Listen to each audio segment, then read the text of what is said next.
Hello friends, welcome to all. आज मैं आपके लिए जो वीडियो लेके आ रहा हूँ कि छोटा हैवेल्स इंडिया हर कोई जानता है। इलेक्ट्रॉनिक्स की दुनिया में खास करके वायर्स एंड केबल की दुनिया का एक बहुत बड़ा प्लेयर है और भी बहुत सारे इलेक्ट्रॉनिक इक्विपमेंट ये बनाता है। लेकिन अभी हम हैवेल्स के स्टॉक की बात नहीं कर रहे। एक छोटा हैवेल्स, एक छोटा सा शेयर है हैवेल्स के कंपैरिजन में, बट अपने आप में बड़ा नाम है।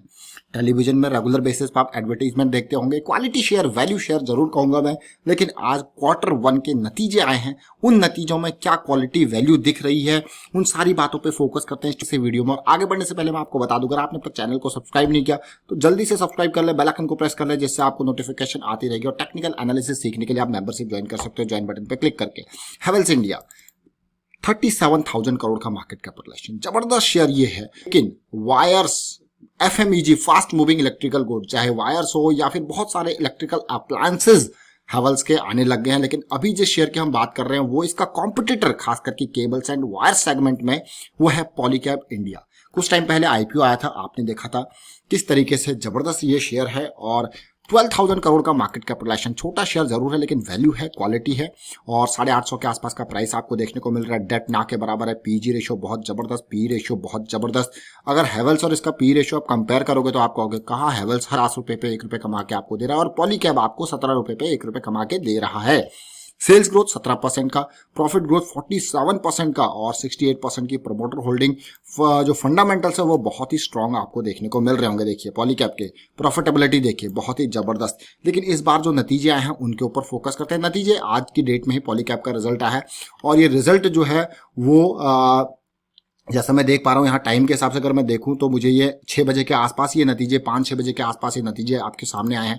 तो नतीजों को देखते हैं और कल की डेट में मार्केट पे असर देखने को मिलेगा इन नतीजों का। कंसोलिडेटेड नंबर्स है जिनकी हम बात कर रहे हैं और सारी फिगर्स जो है मिलियंस में, मैं आपको इनको करोड़ में कन्वर्ट करके बताने की कोशिश करूंगा। देखिए अब यहाँ पे टोटल इनकम से अगर मैं स्टार्ट करूँ तो टोटल इनकम मुझे देखने को मिल रही है, क्योंकि मैं यहाँ पे डिटेल वाइज आपको रिजल्ट इसीलिए बताता हूँ, इससे क्या होता है आपको बारीकी से पता लग जाती है चीज है, ताकि कभी आपको दिखे कि प्रॉफिट तो बहुत अच्छा हुआ है लेकिन रिवेन्यू वो भी तो पता होना चाहिए। देखिए रिवेन्यू अगर मैं देखूं यहाँ पे तो 2,000 करोड़ के आसपास था पिछले साल जून में। इस बार आपको पता है भाई 1.5 महीना तो काम हुआ ही नहीं है। वायर्स एंड केबल कंस्ट्रक्शन का काम ठप रहा, कैसे बिकेंगे? हाउसिंग सेगमेंट का काम ठप रहा, कैसे बिकेंगे? तो आप देखिए फिर भी इस कंपनी ने 1,000 करोड़ की सेल करी है, क्योंकि जून में थोड़ा बहुत जो चला तो वो ये 1,000 करोड़ की सेल यहाँ पे हुई है 1,000 करोड़ के आसपास, यानी कि 50% जो है रेवेन्यू जनरेट किया है। 50% आप देखिए सीधे सीधे आपको देखने को मिल रहा है। तो लॉकडाउन का असर जरूर है, देखिए पड़ा हुआ दिख रहा है आपको लॉकडाउन का असर। 2,000 करोड़ से 1,000 करोड़ पे आ गया है रेवेन्यू। अब यहाँ पे एक्सपेंसेस भी हुए हैं। अगर टोटल एक्सपेंसेस की मैं बात करता हूँ, देखिए एक्सपेंसेस में भी कटौती यहाँ पे देखने को मिल रही है। जो एक्सपेंसेस ऑलमोस्ट 1,778 करोड़ के 980 करोड़ का एक्सपेंस आ गया, यानी कि एक्सपेंसेस में भी कटौती है। But overall expenses and all, अगर आप यहाँ पे प्रॉफिट बिफोर टैक्स और एक्सेप्शनल आइटम देखें तो आप देख सकते हो। और खाली प्रॉफिट बिफोर टैक्स अगर मैं देखूं यहाँ पे तो ऑलमोस्ट 39 करोड़ का प्रॉफिट बिफोर टैक्स मुझे देखने को मिल रहा है, जो कि पिछले साल 206 करोड़ का था। जरा सीधे इसको देख लीजिए, इस फिगर को देख लीजिए। फिगर अपने आप में बहुत कुछ बयां करती है।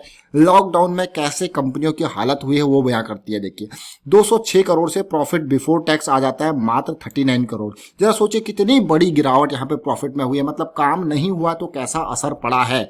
चाहे बड़े से बड़े स्टॉक हो, छोटे से छोटे स्टॉक हो, ये डिपेंड करता है किस इंडस्ट्री में काम अच्छा चला है, उनमें तो आपको प्रॉफिटेबिलिटी देखने को मिलेगी। लेकिन जहां काम नहीं चला है वो आप देख सकते हो। ये वायर्स एंड केबल्स की दुनिया का शेयर है और यहाँ पे देखिए रेवेन्यू आपका कितना गिरा था, लेकिन प्रॉफिट कितना गिर चुका है। प्रॉफिट मात्र 39 करोड़ 206 करोड़ से।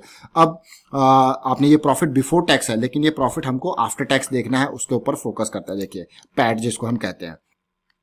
तो प्रॉफिट फॉर द पीरियड, सीधे आपको लेके चलता हूं प्रॉफिट फॉर द पीरियड की तरफ। ये 9th रो आप देख पा रहे हो यहाँ पे। तो profit for the period 117 crore में देख पा रहा हूं। कितना? 117 करोड़, जो कि पिछले साल कितना था? 135 करोड़। अब आप कहोगे यार 206 करोड़ से बिफोर टैक्स तो आपको 39 करोड़, इतनी बड़ी गिरावट थी, लेकिन यहाँ पे ये तेजी कैसे देखने को मिल रही है? इसीलिए मैं आपको कहता हूं कि रिजल्ट को पूरा बारीकी से जब आप पढ़ोगे तो आपको ये क्लैरिटी भी मिल जाएगी। यहाँ पे एक पैरामीटर है और वो पैरामीटर है टैक्स एक्सपेंस का। जब आप इस टैक्स एक्सपेंस को देखोगे तो आपको क्लियरली समझ में आएगा जो एडजस्टमेंट ऑफ टैक्सेस हैं, यानी कि 86 करोड़ के यहाँ पे वो एडिशनल यहाँ पे जुड़ चुके हैं, जो कि सीधे सीधे प्रॉफिट को यहाँ पे बढ़ा के आपको दिखा रहा है।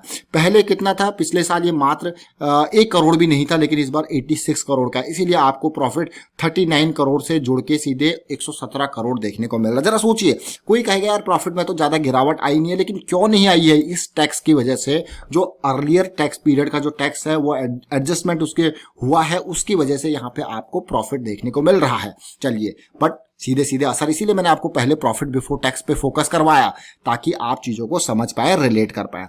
अर्निंग पर शेयर पे सीधे सीधे फोकस करोगे तो 9 रुपए का अर्निंग पर शेयर 7.90 के आसपास तक हुआ है। देखिए अर्निंग पर शेयर, ये तो फिर प्रॉफिट फॉर द पीरियड के बेसिस पे आपको देखने को मिल रहा है। अब ये नंबर्स तो आपने देखे, अब मैं आपको दिखाऊंगा यहाँ पे शेयर होल्डिंग पैटर्न, उनके ऊपर जरा फोकस करना। देखिए शेयर होल्डिंग पैटर्न जब भी मैं आपको बताता हूँ, पिछले 3 क्वार्टर का डाटा आपको दिखाने की कोशिश करता हूँ, ताकि आप चीजें रिलेट कर पाए। दिसंबर से लेके मार्च, फिर मैं आपको जून का डाटा बताता हूँ। कोशिश करता हूँ कि आपको यहाँ पे डिटेल में बारीकी से चीजें बताई जाए। देखिए म्यूचुअल फंड में अगर मैं देखूं, दिसंबर क्वार्टर में कितने थे, 13, इनके पास शेयर कितने थे, 47 लाख शेयर्स। और उसके बाद मार्च क्वार्टर में ये जो है कंपनी के शेयर बेचते हैं और इनके पास मात्र बच जाते हैं 42 लाख शेयर, यानी कि ये अपनी जो है हिस्सेदारी में से ऑलमोस्ट 5 लाख शेयर यहाँ पे बेच देते हैं, इतने छोटे शेयर होने के बावजूद। और अभी गिरावट भी देखोगे, जब इन्होंने माल बेचा तो गिरावट भी डेफिनेटली आपको देखने को मिलेगी। और उसके बाद जून में अगर मैं देखूं तो जून में इन्होंने वापस म्यूचुअल फंड वालों ने और शेयर्स बेच दिए। अब देखिए लगातार 47 लाख से 41-42 लाख तक गया, और अभी के टाइम पे अगर आप देखोगे तो 38 लाख हो गया। तो लगातार ऑलमोस्ट 10 लाख के आसपास, 9-10 लाख के आसपास ये शेयर बेच चुके हैं। एक साथ नहीं बेचे, अलग अलग टाइम फ्रेम पे बेचे हैं। फॉरेन पोर्टफोलियो इन्वेस्टर की अगर मैं बात करूं तो आप देखिए यहाँ पे क्लियरली ये कितने लाख शेयर्स थे इनके पास, 69 लाख शेयर्स थे फॉरेन पोर्ट दिसंबर में। जो मार्च में हो जाता है इनके पास हो जाते हैं 69 लाख से एफपीआई यहाँ पे बढ़ जाते हैं और 72 लाख शेयर्स इनके पास हो जाते हैं मार्च में गिरावट के टाइम पे। लेकिन वापस अगर मैं देखूं यहाँ पे जून आते आते एफपीआई ने अपने शेयर दिसंबर से भी कम कर लिए, यानी कि अभी की जो रैली आई इन्होंने माल यहाँ पे बेच दिया जून क्वार्टर में। अब इनके पास बच गए मात्र 67 लाख शेयर। तो देखिए मार्च में खरीदा और यहाँ पे फिर से बेच दिया गया है, देखिए माल, और साथ के साथ पुराने माल में भी से भी कुछ कुछ बेच दिया गया है। अब इंपॉर्टेंट बात देखिए, और अब हम रिटेल निवेशकों की तरफ चलेंगे, क्योंकि वहां पे वो तो बहुत ही खतरनाक तरीके से सस्ता देख के रिटेल निवेशक तो खूब खरीदते हैं माल। तो रिटेल निवेशक पहले 90,000 रिटेल निवेशक इन्वेस्टेड थे और इनके पास 58 लाख शेयर्स थे। लेकिन मार्च आते आते ये 90,000 से 1 लाख के पार हो जाते हैं और इनके पास शेयर्स हो जाते हैं 55,000 शेयर्स, 55 लाख शेयर्स। तो मतलब इनकी शेयर होल्डिंग कम हुई, लेकिन नए शेयर जो नए लोग हैं वो बढ़ गए। अब अगर आप देखो अभी के हिसाब से नए लोग और बढ़ गए और अब टोटल नंबर ऑफ लोग आ जाते हैं यहाँ पे 1,24,000। देखिए 90,000 से 1,24,000 लोग आ गए, मतलब 35,000 नए लोग यहाँ पे इन्वेस्ट करते हैं और टोटल शेयर्स जो है इनके पहले से भी कहीं ज्यादा हो जाते हैं। जून क्वार्टर में जहां पे फॉरेन पोर्टफोलियो इन्वेस्टर ने माल बेचा, म्यूचुअल फंड वालों ने माल बेचा, लेकिन किसने खरीदा? लॉकडाउन का असर आपको सीधे सीधे रेवेन्यू पे दिखा, लॉकडाउन का असर आपको सीधे सीधे प्रॉफिट पे दिखा। बड़े बड़े लोग तो कैलकुलेशन के साथ चले, लेकिन रिटेल निवेशक यहाँ तक तो ठीक था, मार्च तक तो उन्होंने बेचा, लेकिन जून में आके खूब खरीदारी इन्होंने कर ली। और अभी देखिए अगर आप देखें 67 लाख शेयर्स इनके पास भी हो गए। तो कितने शेयर थे? 58 लाख से 67 लाख शेयर्स इनके पास हो गए।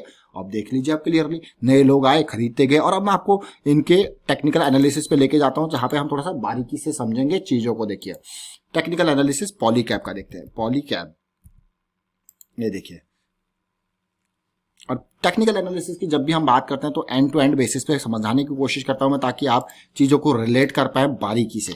तो ये देख सकते हो आप, मार्केट में जब ये आया था तब बिल्कुल किस प्राइसेस पे था, 500-600 के आसपास था। बीच में करेक्शन आई थी तो 520 के आसपास ये गया। उसके बाद जो तेजी आपने, जब भी मैं आपको कहता हूं ना कि करेक्शन का रेजोल्यूशन वो किसी भी टाइम फ्रेम पे हो, आपके लिए बहुत ही इंपॉर्टेंट है। डिपेंड करता है आप मंथली टाइम को ट्रेड करो या वीकली टाइम को ट्रेड करो। देखिए ये करेक्शन का रेजोल्यूशन हुआ और एंट्री रेजोल्यूशन के बाद जब आप जो है कंफर्म हो जाओ तब एंट्री कीजिए। मेरा यही मानना है कि आपको स्टॉक में ऐसा नहीं कि जल्दबाजी में आना है और जल्दी खरीद लेना है, कोई नहीं। मार्केट में आप आराम से पेशेंस रखिए, आपको मौके जरूर मिलेंगे। थोड़ा महंगा खरीद लोगे कोई नहीं, लेकिन आपका जो रिस्क है वो कम हो जाना चाहिए। देखिए यहाँ पे आपका रिस्क कम हो गया, खत्म हो गया, स्टॉप लॉस आपके पास बैठा है। और देखिए क्या रिटर्न दिया, लेकिन इतनी लंबी लंबी अपर शेडो जो है वो क्लियरली दिखा रही है भैया ये खतरनाक काम होने वाला आने वाले टाइम पे, निकल सकते हो तो निकल लो। और जो निकल लिया टाइम पे ये 1000 के लेवल पे उसने बढ़िया किया ये सिचुएशन, ये डर का माहौल देके बुक कर लिया प्रॉफिट तो सही है, अदरवाइज फिर वापस उन्हीं लेवल पे शेयर आ गया। अब देखिए बड़ी कैंडल, दो छोटी छोटी कैंडल जो कि आपको इंडिसीजन दिखा रही थी, और अभी जून और जुलाई में इसमें तेजी देखने को जरूर मिली, लेकिन रिजल्ट आपने देख लिया, सिचुएशन आपने देख ली। अब मैं आपको वीकली टाइम फ्रेम पे ले जाके और सिचुएशन क्लियर करता हूं। देखिए रिजल्ट तो आपने देखा, यहाँ पे अच्छी चीज देखने को मिली थी कि भैया रिजल्ट से पहले जो है मार्केट में तेजी जरूर थी, लेकिन ओवरऑल अगर आप सिचुएशन देखो तो देखिए एक हाई पॉइंट जरूर बनाया, तेजी जरूर आई, अभी फ्लैट करेक्शन यहाँ पे चल रहा है। देखिए अब ये फ्लैट करेक्शन रिजॉल्व कब होता है, क्योंकि यहाँ पे एक बड़ी कैंडल जरूर देखने को मिली थी, और मुझे लगता है कि रिजल्ट तो इतना अच्छा था नहीं, और अब कहीं ये गिरावट ना आ जाए। बट करेक्शन, अगर ये करेक्शन कंटिन्यू रहती है, जैसे ये रिजॉल्व होने की कोशिश कर रही है, करेक्शन अगर कंटिन्यू रहती है तो मुझे लगता है कि हाँ रिजॉल्व होने के बाद ही आपको एंट्री लेनी चाहिए। फिलहाल मैं अगर डेली टाइम फ्रेम पे देखूँ तो कैसी सिचुएशन बन रही है वो भी आप देख सकते हो। डेली टाइम फ्रेम पे जो सिचुएशन है आप ऑलरेडी देखिए कैसे हाई करेक्शन और उसके बाद हाई, और इतनी लंबी लंबी अपर शेडो जो कि रिस्क जो दिखा रही है। लेकिन अगर ओवरऑल देखा जाए तो बुलिश क्रॉस बनने के बाद 1 पॉइंट 2 पॉइंट स्विंग स्टार्ट जरूर हुआ, लेकिन अभी भी मैं ये कहूंगा कि 200 डे सिंपल मूविंग एवरेज, पहले भी इसने प्राइस को कई बार रिजेक्ट किया, फिर से ये रिजेक्ट 860 के लेवल पे जरूर पहुंचा है और रिजेक्टिंग कैंडल देखने को मिल रही है। अब कल रिजल्ट का जो है पोस्ट रिजल्ट की चीजें देखने को मिलेगी। अगर ये लेवल पार होता है तो अच्छी बात है, किस तरीके से इन्वेस्टर का सेंटीमेंट जाता है, लेकिन अगर ये नेगेटिव में आता है तो और ये लेवल तोड़ता है तो फिर और जो है हम यहाँ पे गिरावट एक्सपेक्ट कर सकते हैं। और देखेंगे कि भाई ज्यादा कितनी गिरावट आती है, क्या ये डेली टाइम फ्रेम को नेगेटिव बियरिश क्रॉस में कन्वर्ट कर पाता है या नहीं कर पाता, वो इंपॉर्टेंट होता है। अगर खाली प्राइस हल्का सा स्लिप रहे नीचे और जल्दी से बाउंस बैक हो जाए तो फिर वो अच्छी पॉजिटिव बात होगी। फिलहाल वाइंड अप करता हूँ वीडियो को, उम्मीद करता हूँ वीडियो आपको अच्छा लगा होगा। अच्छा लगा तो शेयर जरूर कीजिए, लाइक कीजिए, चैनल सब्सक्राइब कर तो जल्दी से सब्सक्राइब कर लें और बेल आइकन को प्रेस कर लें जिससे आपको नोटिफिकेशन आती रहेगी। Thank you for watching the video.